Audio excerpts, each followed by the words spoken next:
দিছে বাপে। আরে বেটা শুধু গাড়ি থাকলে হয়? রেস খেলার লিগে কলিজা লাই, কলিজা তখন তো পুটি মাছের কলিজা। রেস খেলার লিগে আমার তো বাঘের কলিজা দরকার, বুঝো না? মামা এই বটবডি লয়ে যা আমাকে খেলতে, এটা তুমি সমান থাকবো না। তুই তো ঠিকই কইছস, ওইলো তোর লাগি রেস খেলমু। ঠিক আছে আয়।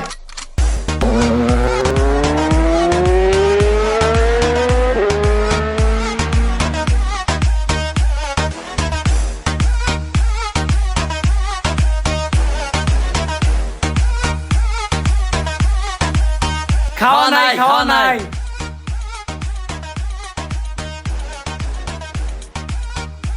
কিরে বটবডি, আমার লগে রেস লাগাইতে আইছস তাই না?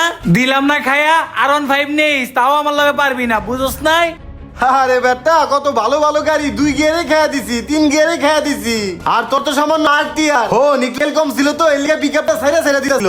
এই মাইস তেল লোড করে আমু, তারপর দেখমুনি কার হোগায় কত দম, বুঝছস নাই?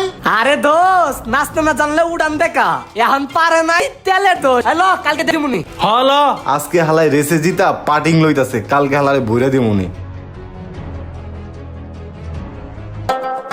ভাই তোমার একটা কথা বলতাম। কথা কবি, কি কথা কবি ক?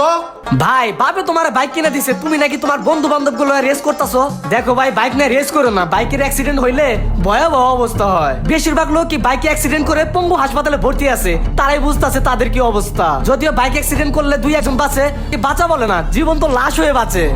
উরে বাপ রে বাপ, মুখটা দেখি বালাই জ্ঞান ফুটছে। এই বেয়াদবের বাচ্চা, আমি তোর বড় না তুই আমার বড়, তুই আমারে জ্ঞান দিতে হস? শোন এত জ্ঞান টেন দিবি না, বুঝছস নাই? বন্ধু বান্ধব গুলো যা ক্রিকেট খেল যা। আইসে জ্ঞান দিতে। আয় মামা শোন, বিকাল বেলা ওই যে বাইকের রেস আছে, বুঝছস? আয় পড়িস। ওকে। কি ব্যাপার, 2 দিন হয়ে গেল এখনো সুমন বয়াতি আহে না রেস টেস খেলার লিগা? সুমন বয়াতি, এই সুমন বয়াতি।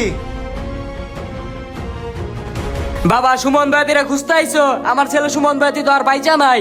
কেন কাকা কি হইছে? বাইস্তা আমার ছেলে পদ্মা সেতুতে রেস খেলতে গেছিল, ওইখানে বাইক অ্যাক্সিডেন্ট করছে। কি কোন কাকা? বাইস্তা আমার পোলার এমন অবস্থা হয়েছে, লাশ তো দূরের কথা, আড্ডি মাংস পর্যন্ত খুঁজা পাই নাই। বাবা তোমারেও কই এই হুন্ডা মুন্ডা দিয়ে আর রেস টেস খেলো না। হ কাকা আপনি ঠিকই কইছেন, হুন্ডা আমরা গোয়ার তলে পাইলেই আমরা রেস লাগাই দেই। এলাকার সব পোলাপানি রেস খেলে, কে কার আগে যাবে, কে কাকে পিছে ফালাবে, এগুলা নিয়ে একটা উত্তেজনা সৃষ্টি হয়। সুমন বয়তির জন্য আমার খুবই খারাপ লাগতেছে। আমিও এক সময় ভুল করছি, ওর সাথে রেস খেলছি, অনেক জোরে বাইক টানাটানি করছি, আজকে ওর মতো আমার অবস্থা হইতে পারতো। কাকা আজকে থেকে আমি আর বাইক টাইক দিয়ে রেস টেস খেলবো না, আর সবাই জানি এখান থেকে সতর্ক হয়। আচ্ছা বাইস্তা যাও, আর সুমনের লেগে দোয়া করো। আচ্ছা ঠিক আছে কাকা। বর্তমানে যুব সমাজ বাইক কিনে দিলেই লেগে যাচ্ছে বাইক রেসিং এ। এই বাইক রেসিং এর কারণে